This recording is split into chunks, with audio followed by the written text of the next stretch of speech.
तथा बहुमोल विचारों से हमें अनुग्रहित करें।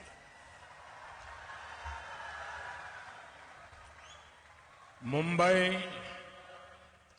आणि मुंबई उपनगरातून मोठ्या संख्येने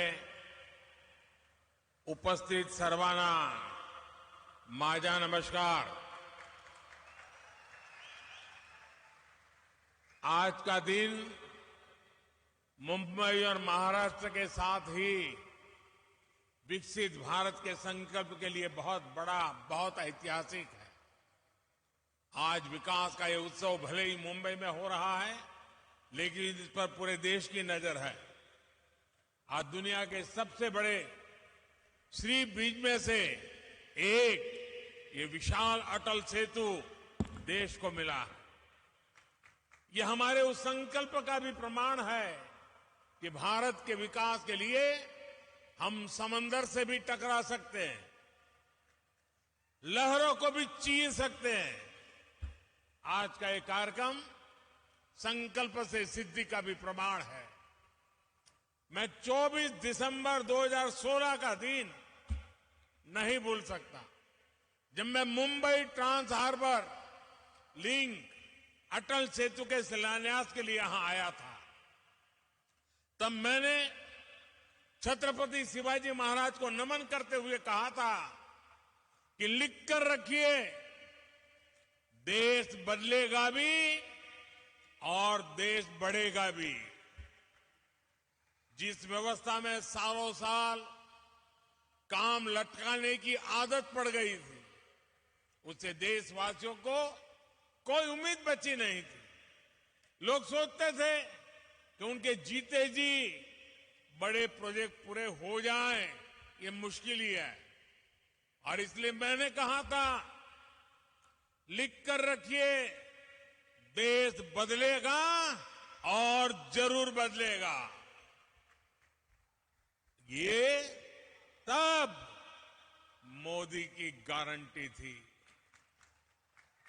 और आज मैं छत्रपति शिवाजी महाराज को फिर नमन करते हुए, मुम्बरा देवी को नमन करते हुए, सिद्धि विनायक जी को प्रणाम करते हुए ये अटल सेतु मुंबईकरों को, देश के लोगों को समर्पित कर रहा हूं। कोरोना के महासंकट के बावजूद मुंबई ट्रांस हार्बर लिंक का काम पूरा होना बहुत बड़ी उपलब्धि है। हमारे लिए शिलान्यास, भूमि पूजन, उद्घाटन और लोकार्पण सिर्फ एक दिन का कार्यक्रम भर नहीं होता। नहीं, ये मीडिया में आने के लिए और जनता को रिझाने के लिए होता है। हमारे लिए हर प्रोजेक्ट भारत के नवनिर्माण का माध्यम है। जैसे एक एक ईंट से बुलंद इमारत बनती है, वैसे ही ऐसे हर प्रोजेक्ट से भव्य भारत की इमारत बन रही है। साथियों, आज यहां देश के मुंबई और महाराष्ट्र के विकास से जुड़े हुए 33,000 करोड़ रुपए के प्रोजेक्ट का शिलान्यास और लोकार्पण हुआ है। ये प्रोजेक्ट रोड, रेल, मेट्रो, पानी जैसी सुविधाओं से जुड़े हुए हैं। आज व्यापार जगत को मजबूती देने वाली आधुनिक भारत रत्न और नेक्स्ट वन बिल्डिंग भी मुंबई के लिए को मिली है। इसमें से अधिकतर प्रोजेक्ट तब शुरू हुए थे जब महाराष्ट्र में पहली बार डबल इंजन की सरकार बनी थी। इसलिए महाराष्ट्र में देवेंद्र जी से लेकर के अब एकनाथ शिंदे जी, अतीश पवार जी तक पूरी टीम के प्रयासों का परिणाम है। मैं उन सबको बधाई देता हूं।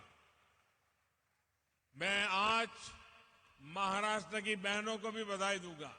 इतनी बड़ी तादाद में महिलाओं का आना, इन माताओं बहनों का हमें आशीर्वाद देना, इससे बड़ा सौभाग्य क्या होता है। देश की माताओं बहनों बेटियों के सशक्तिकरण की जो गारंटी और जो गारंटी मोदी ने दी है ना, उसको महाराष्ट्र सरकार भी आगे बढ़ा रही है। मुख्यमंत्री महिला सक्षमीकरण अभियान, नारी शक्ति दूत एप्लीकेशन और लेख लाड़की योजना, ऐसा ही एक उत्तम प्रयास है। आज यहां इस आयोजन में हमें आशीर्वाद देने के लिए इतनी बड़ी संख्या में हमारी माताएं, बहनें और बेटियां आई हुई है। विकसित भारत के निर्माण के लिए भारत की नारी शक्ति का आगे आना, नेतृत्व करना उतना ही आवश्यक है। हमारी सरकार का निरंतर प्रयास है कि माताओं, बहनों, बेटियों के रास्ते में आने वाली हर रुकावट को दूर करें, उनकी जिंदगी आसान बनाएं। उज्ज्वला का गैस सिलेंडर हो, आयुष्मान योजना के तहत 5 लाख रुपए के मुफ्त इलाज की सुविधा हो, जनधन बैंक खाते हो, पीएम आवास के पक्के घर हो, घरों की रजिस्ट्री महिलाओं के नाम हो, गर्भवती महिलाओं के बैंक खाते में 6,000 रुपया भेजना हो, नौकरी करने वाली महिलाओं को वेतन के साथ 26 हफ्ते की छुट्टी देना हो, सुकन्या समृद्धि खातों के माध्यम से ज्यादा ब्याज देना हो, हमारी सरकार ने महिलाओं के हर चिंता का ध्यान रखा है। डबल इंजन की सरकार किसी भी राज्य में हो, महिला कल्याण उसकी सबसे प्रथम प्रमुख हमारी गारंटी है। आज जो योजनाएं शुरू हो रही है वो भी इसी दिशा में बड़ा कदम है। मेरे परिवारजनों, बीते कई दिनों से देश में Mumbai trans harbour link Atal Setu की चर्चा हो रही है। आज जो कोई अटल सेतु को देख रहा है, तो इसकी तस्वीरें देख रहा है, वो गौरव से भर उठता है। कोई इसकी विशालता से, समुद्र के बीच उसकी अड़िग छवि से मंत्रमुग्ध है, कोई इसकी इंजीनियरिंग से प्रभावित है। जैसे इसमें जितनी वायर लगी है, उससे पूरी पृथ्वी के 2 बार चक्कर लग सकते हैं। इस प्रोजेक्ट में जितना लोहा, स्टील इस्तेमाल किया है, उससे हावड़ा ब्रिज 4 हावड़ा ब्रिज और 6 स्टैच्यू ऑफ लिबर्टी का निर्माण हो सकता है। कोई इस बात से खुश है कि अब मुंबई और रायगढ़ की दूरी और सिमट गई है। जिस यात्रा में पहले कई घंटे लगते थे, अब वही यात्रा कुछ मिनटों में ही हो जाया करेगी। इससे नवी मुंबई के साथ साथ पुणे और गोवा भी मुंबई के और पास आ जाएंगे। इस ब्रिज को बनाने में जापान ने जो सहयोग किया है, उसके लिए मैं जापान सरकार की विशेष रूप से आभारी हूं।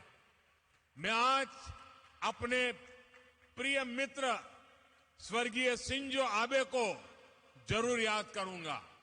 इस ब्रिज के निर्माण को जल्द से जल्द पूरा करने का संकल्प हम दोनों ने मिलकर लिया था। लेकिन साथियों, अटल सेतु को हम इतने सीमित दायरे में नहीं देख सकते। अटल सेतु भारत की उस आकांक्षा का उदयघोष है जिसका आह्वान साल 2014 में पूरे देश ने किया था। जब मुझे चुनाव की जिम्मेवारी दी गई थी, तो 2014 के चुनाव के कुछ समय पहले मैं रायगढ़ किले पर गया था। छत्रपति शिवाजी महाराज की समाधि के सामने बैठ करके कुछ पल मैंने बिताए थे उन संकल्पों को सिद्धि में बदलने की, उनकी इच्छा शक्ति, जनशक्ति को राष्ट्र शक्ति बनाने की उनकी दृष्टि थी। सब कुछ मेरी आंखों के सामने और आशीर्वाद बनकर के आया था।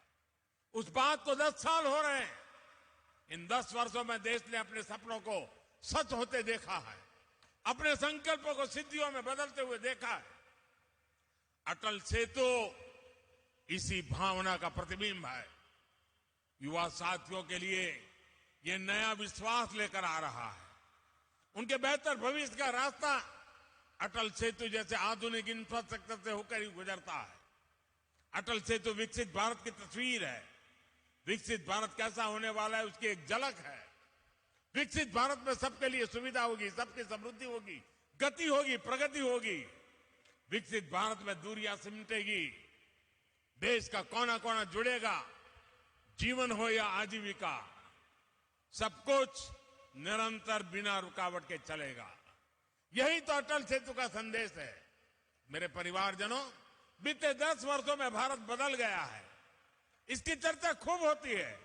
बदले हुए भारत की तस्वीर तब और साफ हो जाती है जब हम 10 वर्ष के पहले भारत को याद करते हैं, 10 साल पहले हजारों लाखों करोड़ रुपए के मेगा स्कैम्स की चर्चा होती थी। आज हजारों करोड़ रुपए के मेगा प्रोजेक्ट के पूरे होने की चर्चा होती है। सुशासन का एक संकल्प देश भर में दिख रहा है। देश ने नॉर्थ ईस्ट में भूपेन हजारिका सेतु और बोगीबील ब्रिज जैसे मेगा प्रोजेक्ट पूरे होते देखा है। आज अटल टनल और चेनाब ब्रिज जैसे प्रोजेक्ट की चर्चा होती है। आज एक के बाद एक बनते एक्सप्रेसवे की चर्चा होती है। आज हम भारत में आधुनिक और भव्य रेलवे स्टेशन बनते देख रहे हैं। ईस्टर्न और वेस्टर्न फ्रेट कॉरिडोर रेलवे की तस्वीर बदलने वाले हैं। वंदे भारत, नमो भारत, अमृत भारत ट्रेनों सामान्य जन के सफर को आसान और आधुनिक बना रही है। आज हर कुछ सप्ताह में देश किसी न किसी कोने में नए एयरपोर्ट का लोकार्पण होता है। साथियों, यही मुंबई में, महाराष्ट्र में इन वर्षों में अनेक मेगा प्रोजेक्ट या तो पूरे हो चुके हैं या फिर बहुत जल्द पूरे होने वाले। पिछले साल ही बाला साहब ठाकरे समृद्धि महामार्ग का लोकार्पण हुआ। नवी मुंबई एयरपोर्ट और कोस्टल रोड प्रोजेक्ट पर भी तेजी से काम चल रहा है। कोस्टल रोड प्रोजेक्ट से मुंबई महानगर की कनेक्टिविटी का कायाकल्प होने जा रहा है। ऑरेंज गेट, ईस्टर्न फ्रीवे और मरीन ड्राइव की अंडरग्राउंड टनल कनेक्टिविटी मुंबई शहर में ईज ऑफ ट्रैवल बढ़ाएगी। आने वाले कुछ सालों में ही मुंबई को पहली बुलेट ट्रेन भी मिलने वाली है। दिल्ली मुंबई इकोनॉमिक कॉरिडोर महाराष्ट्र को मध्य भारत और उत्तर भारत से जोड़ने जा रहा है। महाराष्ट्र को तेलंगाना, छत्तीसगढ़ और अन्य पड़ोसी राज्यों से जोड़ने के लिए ट्रांसमिशन लाइन नेटवर्क बिछाया जा रहा है। इसके अलावा ऑयल और गैस पाइपलाइन हो, औरंगाबाद इंडस्ट्रियल सिटी हो, नवी मुंबई एयरपोर्ट हो, शैलेंद्र बिडकिन इंडस्ट्रियल पार्क हो, ये बड़ी परियोजनाएं महाराष्ट्र की अर्थव्यवस्था को नई गति देने वाली है। मेरे परिवारजनों, आज पूरा देश प्रत्यक्ष देख रहा है कि टैक्स पेयर का पैसा किस तरह देश के विकास लग रहा है। लेकिन देश पर दशकों तक शासन करने वालों ने देश का समय और टैक्स पेयर का पैसा दोनों ही की परवाह नहीं की है। इसलिए पहले के दौर में कोई प्रोजेक्ट या तो जमीन पर उतरता ही नहीं था या फिर दशकों तक लटका रहता था। महाराष्ट्र तो ऐसे अनेक प्रोजेक्ट का साक्षी रहा है। नीलवंडे डैम का काम 5 दशक पहले शुरू हुआ था, इसे हमारी सरकार ने पूरा किया। उरण खारकों पर रेल लाइन पर भी लगभग 30 दशक पहले काम शुरू हुआ था, ये डबल इंजन की सरकार ने पूरा किया है। नवी मुंबई मेट्रो प्रोजेक्ट भी लंबे समय तक लटका रहा। यहां डबल इंजन की सरकार बनने के बाद हमने इसे गति दी और अब पहला चरण पूरा हो चुका। ये जो अटल सेतु आज हमें मिला है, इसकी प्लानिंग भी कई सालों पहले चल रही थी। यानी मुंबई के लिए इसकी जरूरत सबसे अनुभव की जा रही थी, लेकिन इसे पूरा करने का सौभाग्य हमें मिला। और आप याद रखिए, बांद्रा वर्ली सी लिंक प्रोजेक्ट अटल सेतु से करीब 5 गुना छोटा है। 5 गुना छोटा है। पहले की सरकार में उसको बनते बनते 10 साल से ज्यादा लगे थे और बजट 4-5 गुना अधिक बढ़ गया था। ये तब सरकार चला रहे लोगों के काम करने का तरीका था। साथियों, अटल सेतु जैसे इंफ्रास्ट्रक्चर प्रोजेक्ट सिर्फ सुविधा ही नहीं देते बल्कि रोजगार के भी बहुत बड़े साधन होते। इसके निर्माण के दौरान मेरे करीब 17,000 मजदूर भाई बहनों और 1,500 इंजीनियर्स को सीधा रोजगार मिला। इसके अलावा ट्रांसपोर्ट से जुड़े कारोबार, निर्माण से जुड़े दूसरे बिजनेस में जो रोजगार मिला वो अलग है। अब ये इस पूरे क्षेत्र में हर प्रकार के बिजनेस को बल देगा। Ease of doing business, ease of doing life, इसके लिए बढ़ाएगा। मेरे परिवारजनों, आज भारत का विकास 2 पटरियों पर एक साथ हो रहा है। आज एक तरफ गरीब का जीवन बेहतर बनाने के लिए महाअभियान है, तो दूसरी तरफ देश के कोने कोने में चल रही महापरियोजनाएं। हम अटल पेंशन योजना भी चला रहे हैं और अटल सेतु भी बना रहे हैं। हम आयुष्मान भारत योजना भी चला रहे हैं और वंदे भारत, अमृत भारत ट्रेन भी बना रहे हैं। हम पीएम किसान सम्मान निधि भी दे रहे हैं और पीएम गति शक्ति भी बना रहे हैं। आज का भारत ये सब कुछ एक साथ कैसे कर पा रहा है? इसका जवाब है नियत और निष्ठा। हमारी सरकार की नियत साफ है। आज सरकार की निष्ठा सिर्फ और सिर्फ देश के प्रति और देशवासियों के प्रति है। और जैसी नियत होती है, जैसी निष्ठा होती है, वैसे ही नीति भी होती है और जैसी नीति होती है वैसी रीति भी होती है। जिन्होंने लंबे समय तक देश पर शासन किया, उनकी नीयत और निष्ठा दोनों सवाल के घेरे में रही। उनकी नीयत सिर्फ सत्ता हासिल करने की रही, वोट बैंक बनाने की रही, अपनी तिजोरियां भरने की रही। उनकी निष्ठा देशवासियों के प्रति नहीं, बल्कि सिर्फ और सिर्फ अपने परिवारों को आगे बढ़ाने तक ही सीमित रही। इसलिए वो न विकसित भारत के बारे में सोच सके, न आधुनिक इंफ्रास्ट्रक्चर को लक्ष्य बना सके। इससे देश का कितना नुकसान होता है ये जानना भी जरूरी है। मैं आपको एक आंकड़ा देता हूं। 2014 से पहले के 10 सालों में इंफ्रास्ट्रक्चर के लिए सिर्फ 12 लाख करोड़ रुपए बजट दिया गया था, जबकि हमारी सरकार ने 10 वर्षों में हमने 44 लाख रुपए का बजट इंफ्रास्ट्रक्चर के लिए दिया है। तभी तो आज देश में इतने बड़े बड़े प्रोजेक्ट चल रहे हैं। महाराष्ट्र में ही केंद्र सरकार करीब 8 लाख करोड़ रुपए के इंफ्रास्ट्रक्चर प्रोजेक्ट या तो पूरा कर चुकी है या उन पर काम चल रहा है। यह राशि हर सेक्टर में रोजगार के नए अवसरों को बढ़ा रही है। साथियों, हम आज देश के हर परिवार को बुनियादी सुविधाओं के सैचुरेशन यानी 100% कवरेज का मिशन लेकर चल रहे हैं। विकसित भारत संकल्प यात्रा के तहत आज मोदी की गारंटी वाली गाड़ी देश के कोने कोने में पहुंच रही है। मोदी की गारंटी वहां से शुरू होती है जहां दूसरों से उम्मीदें खत्म हो जाती हैं। हमारी बहनों बेटियों ने तो ये सबसे अधिक अनुभव किया है। गांव या शहर, साफ सफाई से लेकर पढ़ाई, दवाई और कमाई, हर योजना सबसे अधिक लाभ हमारी माताओं बहनों को हुआ है। पीएम जन औषधि केंद्रों पर 80% डिस्काउंट के साथ दवाई दी जा रही है। मोदी की गारंटी गरीब परिवार की बहनों को पक्का घर देने की है। जिन्हें पहले किसी ने नहीं पूछा, उन्हें पहली बार मोदी ने पूछा है। उन्हें बैंकों से मदद दिलवाई है। पीएम स्वनिधि योजना से यहां मुंबई के भी हजारों रेहड़ी पटरी वाले भाई बहनों को फायदा हुआ है। हमारी सरकार महिला सेल्फ हेल्प ग्रुप को भी मदद दे रही है। बीते कुछ सालों में हमने बहनों को लखपति दीदियां बनाई है और अब मेरा संकल्प है आने वाले सालों में 2 करोड़, ये आंकड़ा सुनकर के कुछ लोग चौंक जाते हैं, 2 करोड़ महिलाओं को मैं लखपति दीदी बनाने का लक्ष्य लेकर के चल रहा हूं। महाराष्ट्र के एनडीए सरकार ने जो ये नया अभियान चलाया है, ये नारी सशक्तिकरण में बहुत बड़ी भूमिका निभाएगा। मुख्यमंत्री महिला सक्षमीकरण अभियान और नारी शक्ति दूत अभियान से महिलाओं के विकास को नई गति मिलेगी। मैं आपको विश्वास दिलाता हूं, डबल इंजन सरकार महाराष्ट्र के विकास के लिए ऐसे ही समर्पित भाव से काम करती रहेगी। महाराष्ट्र विकसित भारत का एक मजबूत स्तंभ बने, इसके लिए हम कोई कसर बाकी नहीं छोड़ेंगे। एक बार फिर आप सभी को इस नए प्रोजेक्ट के लिए मैं बहुत बहुत बधाई देता हूं। माताओं बहनों को विशेष रूप से प्रणाम करता हूं। आपने इतनी बड़ी तादाद में आकर हमें आशीर्वाद दिए, बहुत बहुत धन्यवाद।